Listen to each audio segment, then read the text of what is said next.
Dieser Hack hat mir 3 Paar Schuhe gerettet.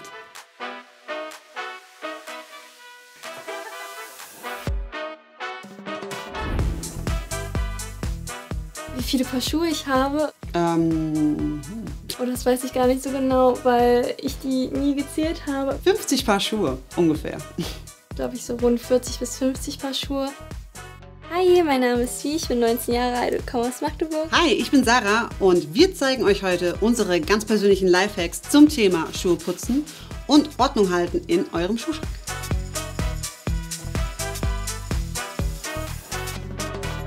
Also das Erste, was ich machen würde bei dem Schrank, ist zu gucken, welche Schuhe sind dreckig, welche muss ich nochmal putzen. Dafür gibt es ein paar tolle Hacks und die zeige ich euch jetzt. Bei einem Schuh mit einem glatten Leder, wie dieser High Heel, würde ich euch empfehlen, für den groben Schmutz so ein Feuchttuch zu verwenden. Und das, was übrig bleibt, das sind dann Verfärbungen. Und da könnt ihr eine Schuhcreme benutzen, ein bisschen was draufgeben, hier eintupfen. Zack, wie neu, oder? Was meint ihr? Könnt ihr einfach mal in die Kommentare schreiben. Und jetzt noch ein kleiner Lifehack von mir für euch. Bei High Heels kann es sehr schnell passieren, dass insbesondere der Ballen ein bisschen wehtut. Ich persönlich verwende am liebsten solche Geleinlagen. Die könnt ihr ganz einfach vorne einkleben und dann könnt ihr auch in solchen Schuhen stundenlang rumlaufen, ohne dass euch die Füße wehtun. Mein Schuh-No-Go ist tatsächlich ein Plateauschuh. Schuhe, die so über 15 cm hoch sind mit so richtig hohem Plateau, eben weil ich dann sofort runterfallen würde. Den habe ich früher als Teenie mega gern getragen. Ganz ehrlich, ich glaube, ich würde ihn nicht nochmal anziehen. Mein Freund könnte wirklich niemals Sandalen tragen, ob mit Socken oder ohne. Ich finde die wirklich schrecklich an Jungs, wirklich einfach nur schrecklich. Ich habe hier einen Raulederschuh. Den würde ich jetzt gerne mal mit euch gemeinsam putzen. Dazu benutze ich diese grobe Bürste. Wichtig bei so einem groben Leder ist, dass ihr sehr schnell und zeitnah handelt. Es gibt halt ein paar Flecken hier an den Schuhen. Dafür benutze ich halt so eine Nubuck Lotion. Und diese trage ich von der Ferse nach vorne in tupfenden Bewegungen auf. Das könnt ihr dann erstmal eine Weile einwirken lassen. Und für die Sohle reicht es halt komplett, wenn ihr einfach so ein feuchtes Tuch nehmt. Nachdem jetzt die Cleaning Lotion eingezogen ist, könnt ihr mit so einer Gummibürste das Leder nochmal aufrauen. Wichtig ist, nicht diese Seite für das Leder verwenden, weil Messingborsten können dem Schuh eher schaden. Und jetzt, damit der Schuh auch so schön sauber bleibt, das Ganze mit einem Imprägnierspray abschließen. Und dann könnt ihr das einfach über Nacht irgendwo stehen lassen und am nächsten Tag sehen die Schuhe eigentlich neu aus. Abonnieren nicht vergessen.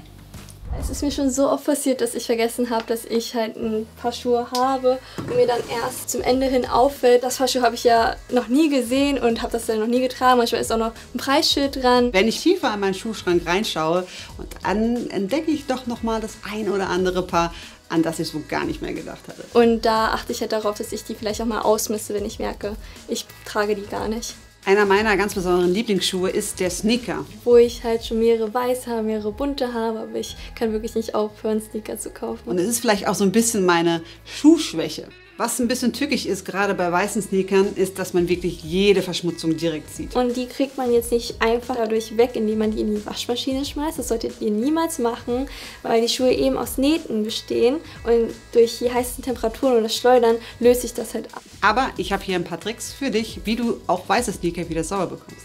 Zuerst würde ich mit einem feuchten Tuch oder einer hellen Bürste die groben Verschmutzungen entfernen. Und wie ihr sehen könnt, ist hier noch etwas übrig geblieben. Deshalb versuche ich es mal mit dem Cleansing Mousse. Und während ich das einwirken lasse, zeige ich euch, wie ich die Sohle sauber bekomme. Da versuche ich es erst mit einem Schmutzradierer.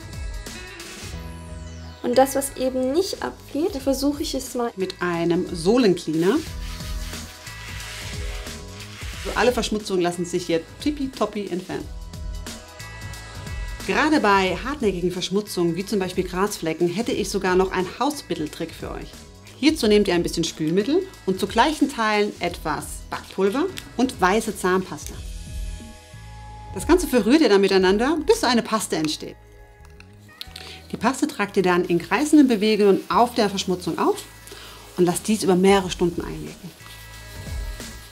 Nach der Einwirkzeit könnt ihr dann die eventuellen Rückstände noch mit einem feuchten Tuch entfernen. Und sie strahlen wieder in einem super tollen Weiß. Und wie ihr am besten euren Schuhschrank sortiert, das zeigen wir euch jetzt. Ich würde erstmal eigentlich am besten bei der Unordnung gerade einfach alles raushauen. Und dann überlege ich mir eine Strategie. Möchte ich zum Beispiel nach Saison vorsortieren, also Sommer- oder Winterschuhe, Hohe Schuhe oder Stiefel. oder vielleicht sogar nach Farben, weil somit das Ganze ein bisschen ruhiger wirkt, wenn man den Schuhschrank sieht. Um Platz zu sparen in meinem Schuhregal benutze ich solche Teile. Indem ich einfach einen Schuh oben drauf stelle, einen reinstelle, benötige ich nur die Hälfte von dem Platz in meinem Regal. Ich sortiere meine Schuhe farblich und auch nach dem Stil, aber ich habe halt auch voll oft gesehen, dass andere ihre Schuhe einfach nur abfotografieren, die dann auch wieder in den Schuhkarton legen und dann dieses Foto einfach auf den Karton kleben, was ich halt auch ganz toll finde, aber ich trage meine Schuhe so oft und das wäre mir halt persönlich zu umständlich. Wie viele Paar Schuhe ich gerne hätte? Das ist eine gute Frage. Gibt es überhaupt eine richtige Anzahl für, wie viele Schuhe man gerne hätte? Ich glaube, darauf kann keine Frau antworten. Ich kann gar keine richtige Anzahl nennen. Jetzt bin ich bei 40 angelangt und ich bin immer noch nicht zufrieden. Ich glaube, ich hätte immer gerne den passenden Schuh für den passenden Anlass.